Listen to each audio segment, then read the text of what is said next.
Ay, sarap. Malakas sa akin. Magandang araw po mga kababayan. Welcome po sa Pinilakan Lakbayan. Napakalaki po ng dilim. Hintayin po natin at siguradong babagsak. Maliligo po ko sa lan. Naway safe po ang lahat at mamaya magluluto po ako ng kare-kare.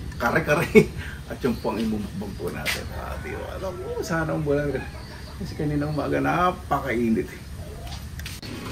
Ito po yung pagpapatunay na lumalaban po ng batas. Tumulong po tayo ng tahimik. Ayoko po sabihin kung ano po yung tinulong po sa kanila. Kasi gusto lang po sila maging masaya kahit po sandali. Respeto din po sa kanila. Ayoko pong pakita po mga mukha po nila.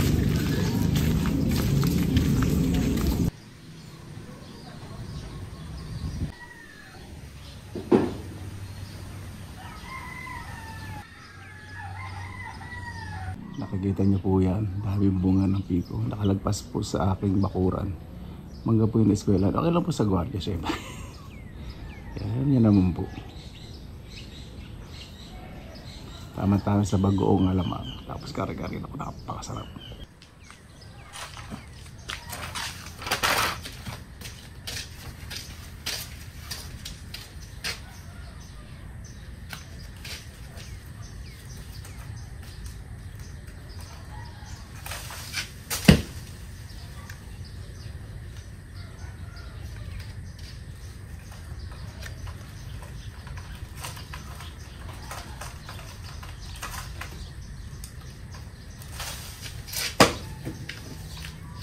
Tigas lang.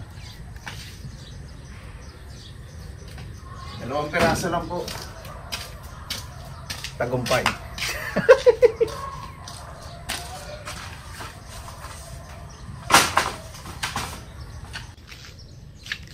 Ang laki na nakuha kong manggang piko. Dalawa yan. Ayan, hindi porket libre. Abusuhin ko na. Kailan din na kasi baka mamaya ay nakalagpas po sa bakuran ko, kumuha rin sila, di ba?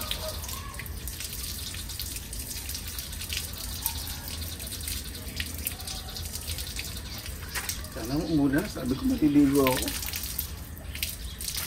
Napakalaki ng dilim pa rin.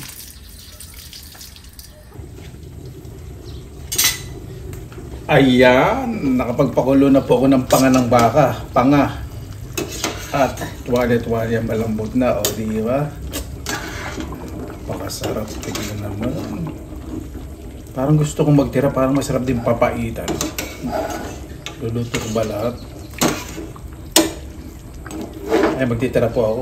Para sa sunod na araw, meron akong papaitan. Alam niyo po ba, na ang pinakamahirap pakulan ay ang panga ng baka o kaya ngalangala. Kasi ito po yung laging gumagalaw. Kaya nakikita niyo po yung mga marites, mga chismosa, yung jawline nila, napakaganda ng shape. O iba naman mula umaga hanggang hapon maharabas yung paggalaw ng ngalangala niya halos. Naalog yung utak niyo, tingnan natin hindi pa tumigas yung mga ngalangala ni mga boys na. Hindi, siyempre, pag kumakain ng damo ang baka, yung ngalangala sa kabagang, mas tumitigas yung muscle. Kaya matagal pa kuluan. Ayan, yung tuwalya natin, nagiging pandikit na sa lambat. Kapag desisyonan ko na hindi na mo nakagagawa papaitan, bibili na lang kasi umurong na. Kaya ko na po itong ating puso ng saging. Ang pinakamagandang puso po ng saging sa kare-kare, yung puso po ng butuan. Sarap po. Walang pait.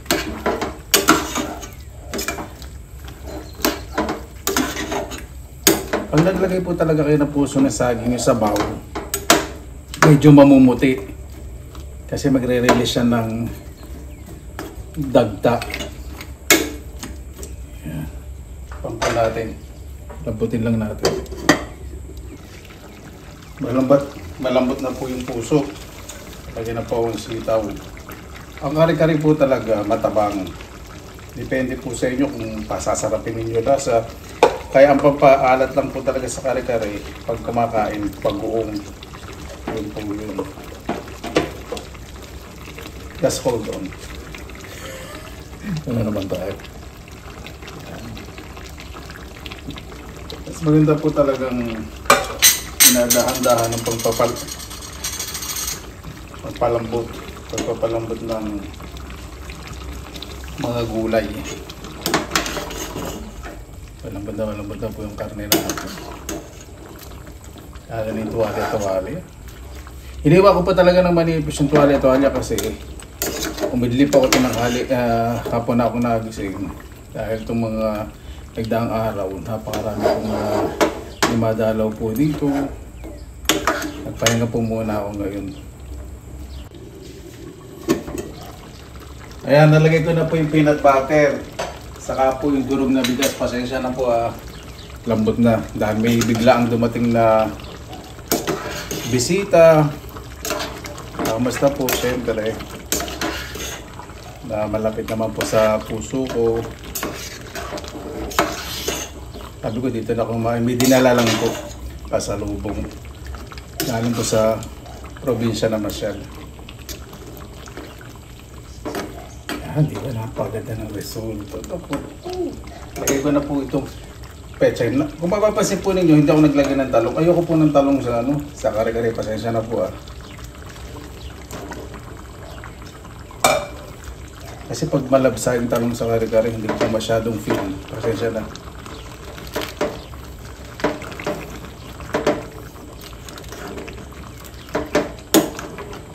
Natin yung pechay para. Kasi naman natin ilalim kasi malutak. Kalambot na nung kaka. Ayan, ganyan lang. Para pag bumulo, mas masarap. Ayan! Ready na po ang ating kare-kare. Kain na po tayo. Mabuhay! Ayan! Punong-puno mesa natin. O, diba? Bago tayo isa, pasalamatan po muna natin ang Panginoon. Panginoon, maraming salamat na po sa biyayang binibigyan niyo po, ibibigay at nabigay sa amin sa araw na kayo bawat isa po ligtas, maging maayos po kalagayan, lalo na po yung malalayo po sa kanilang mga mahal sa buhay. Kaya na po bahala po sa amin, sinusukulan po namin sa inyo lahat sa kanila Jesus. Amen. Sana po natin ang kare-kare.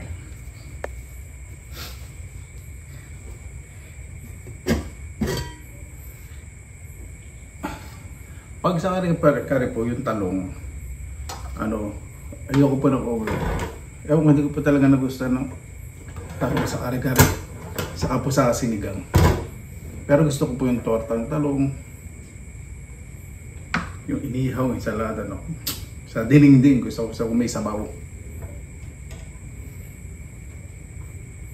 Meron po ako dito isang water jug na tubig. Malamig. Nagyayelo.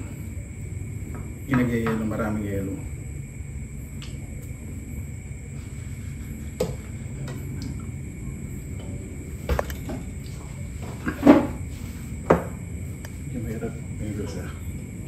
Ayan.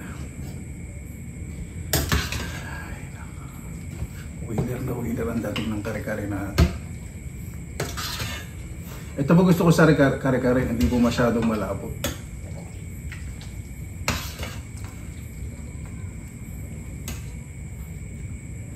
Tayo ng panga, ng tuwalya-tuwalya, ng gulay. Yan. Po yung sarsaw. Tama lang lapot.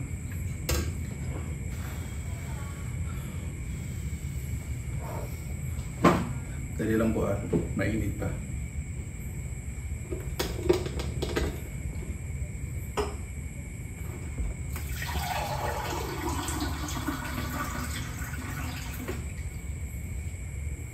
Sarap ang bakasawan. Ayan, insektong pumasok. Maliliit. Medyo mahamog-hamog sa labas. Hindi po tayo natuloy maligo. Kanina naprank tayo. Pati kalikasan ng paparang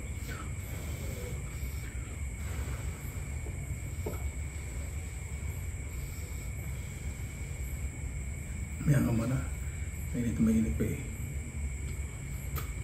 Naman tayo sa manggabat at bagoong.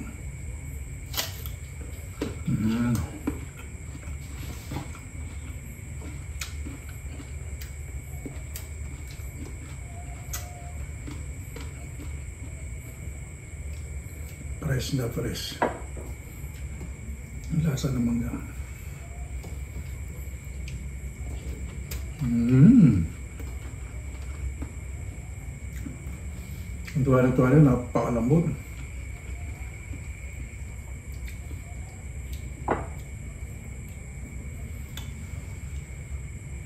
Itong pangatingman natin. Ang lambot. Yan po yung masarap na karaganga. Tsaka matagal pakuluan.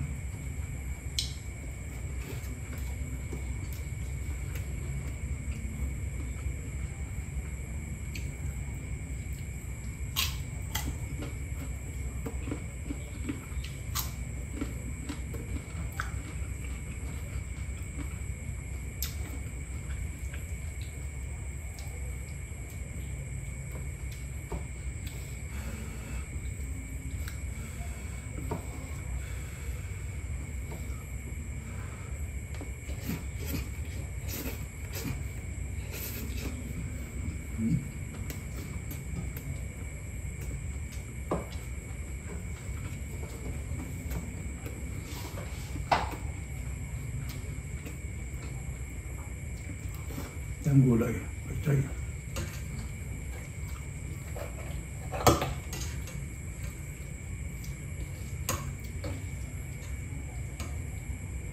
Itong pechay yan. Paborito ko po yan sa kare-kare. Siguro ang pechay isa sa pinaka-paboritong gulay. Lalo na sa mga bata. Kasi mild ang lasa. Tsaka napakadaling itanim. May hindi pa napapasok.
Yung pag-umpisa po ng tagulan ngayon, medyo mainit.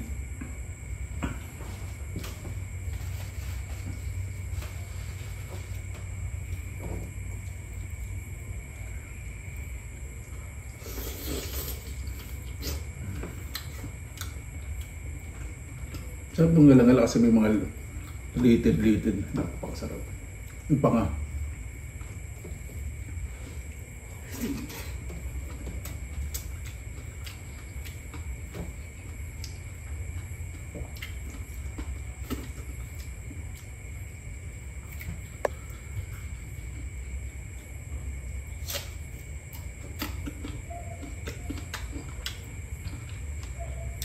Bagong masarap.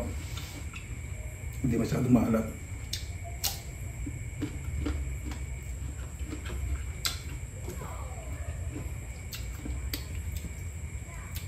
Yung piko napaka-asim. Kasi yung mga papusa hindi pa siya maniba, pero napakasarap.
Enjoy ko po ito kasi napakalambot.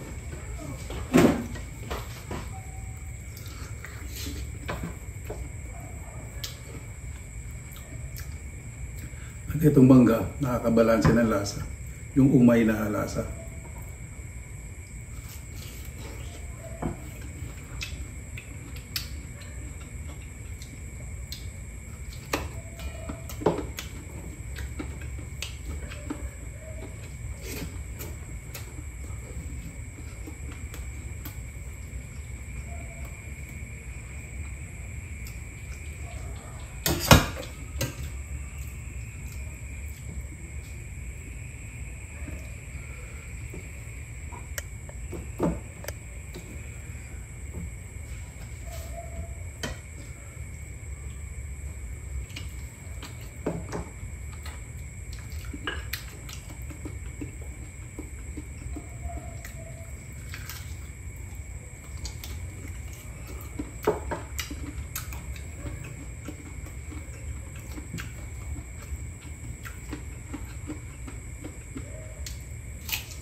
Ang tuwala-tuwala, napakalambot.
Ilagay po ninyo peanut butter, yung unsweetened, yung wala asukal.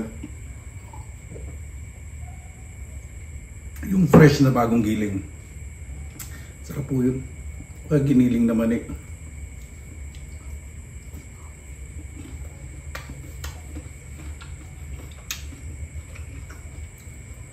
Ito po.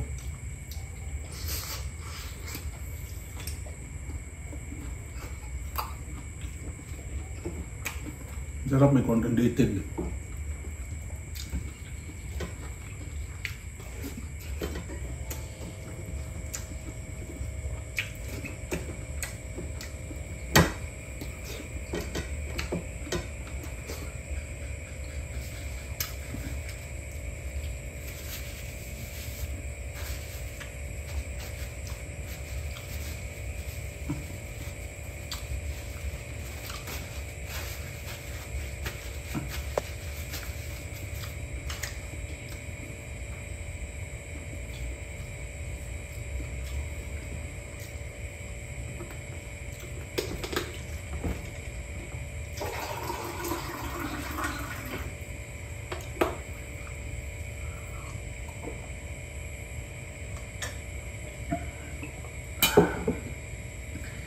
Kung muna tayo mangga. Napakasarap talaga ng fresh na mangga. Iba po talaga lasa. Kasi sa Pinas, pag mga imported, medyo ano na po, ano na panat. Panat din medyo malambot. Hindi po lahat talaga super crunchy. Pero dyan may na ganun, crunchy. Yung mga murat. Pero pag mga pigo, mga ganun,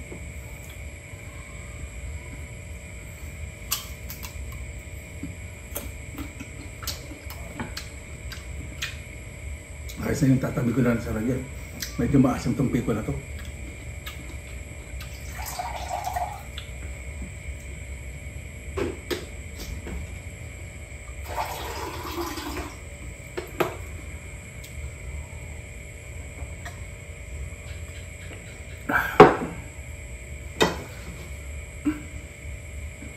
Paano po bago tayo magtapos, pasalamatan po muna natin ang Panginoon. Panginoon, maraming salamat ang pasabihan. Binigyan niyo po sa inyong naibigay. Na po yung bawat isa po meron po ang positibong pananaw sa buhay. Napakasarap po kumilos sa isang pamayanan na may pagmamalasak at pagmamahalan. Na po yung bawat isa mas maging mapagkumbaba. Dahil po pag umayroon po pong mamataas ay miliit po ang mundo. Kaya na po bahala po sa amin, sinusuko na po namin sa inyo lahat sa kanan ni Jesus. Amen. Paano po? Maraming salamat naman sa inyong oras nila sa Pinilangan Lakbay. Basta lagi po tayong positive vibes, good vibes. God bless. Ingat po lagi mga araw. Laban lang!